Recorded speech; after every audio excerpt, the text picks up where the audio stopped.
কক্সবাজারের টেকনাফ সীমান্ত সংলগ্ন মিয়ানমারের রাখাইন রাজ্যের মংডু টাউনশিপ এলাকায় রোহিঙ্গা সশস্ত্র গোষ্ঠী আরাকান আর্মি ও মিয়ানমার সেনাবাহিনীর মধ্যে ত্রিমুখী সংঘর্ষে ড্রোন হামলা, গোলাগুলি ও মর্টারশেল বিস্ফোরণ চলছে। এই সংঘর্ষের জেরে সীমান্ত পেরিয়ে আসা গুলিতে টেকনাফের হোয়াইকং এলাকায় এক কিশোরী নিহত হয়েছে। শনিবার সন্ধ্যা থেকে গভীর রাত পর্যন্ত এবং রোববার সকাল পর্যন্ত হোয়াইকং সীমান্ত এলাকায় টানা গোলাগুলি ও বিস্ফোরণের শব্দ শোনা যায়। 64 বিজিবির অধিনায়ক লেফটেন্যান্ট কর্নেল মোহাম্মদ জহিরুল ইসলাম বিষয়টি নিশ্চিত করেছেন। কিশোরী নিহত হওয়ার ঘটনায় বিক্ষুব্ধ জনতা কক্সবাজার টেকনাফ মহাসড়ক অবরোধ করে, যা সকাল থেকে চলমান রয়েছে। জীবন অবাক না করলে কে করবে? 28% মিল্ক ফ্যাটের অবাক করার সাথে ফ্রেশ মিল্ক পাউডার। জীবন অবাক করুক প্রতিদিন। স্থানীয়দের সঙ্গে কথা বলে জানা যায়, মিয়ানমারের রাখাইন রাজ্যের অধিকাংশ সীমান্ত এলাকা গত প্রায় 2 বছর ধরে আরাকান আর্মির নিয়ন্ত্রণে রয়েছে। পাশাপাশি সেখানে রোহিঙ্গা বিদ্রোহী গোষ্ঠীগুলোর সক্রিয় উপস্থিতির কারণে প্রায় সংঘর্ষ হচ্ছে। এসব সংঘর্ষের গুলি ও মর্টারশেল বাংলাদেশ অংশে এসে পড়ায় সীমান্ত এলাকার মানুষ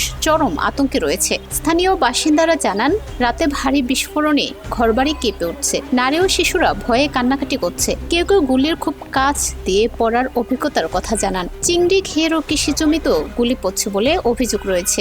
টেকনাফ ও উপজেলা নির্বাহী কর্মকর্তা মোহাম্মদ এনামুল হাফিজ নাদিম জানান, পরিস্থিতি সম্পর্কে সীমান্তরক্ষী বাহিনীকে অবহিত করা হয়েছে। একই সঙ্গে স্থানীয় জনপ্রতিনিধিদের মাধ্যমে সীমান্ত এলাকার বাসিন্দাদের সতর্ক থাকতে এবং নিরাপদে থাকার নির্দেশনা দেওয়া হয়েছে।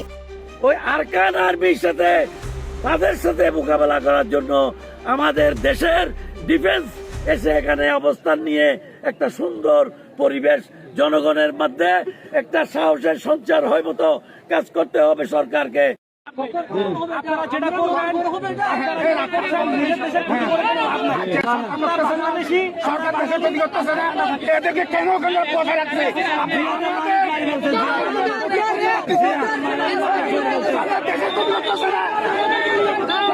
জীবন অবাক না করলে কে করবে? 28% মিল্ক ফ্যাটের অবাক করার সাথে ফ্রেশ মিল্ক পাউডার। জীবন অবাক করুক প্রতিদিন।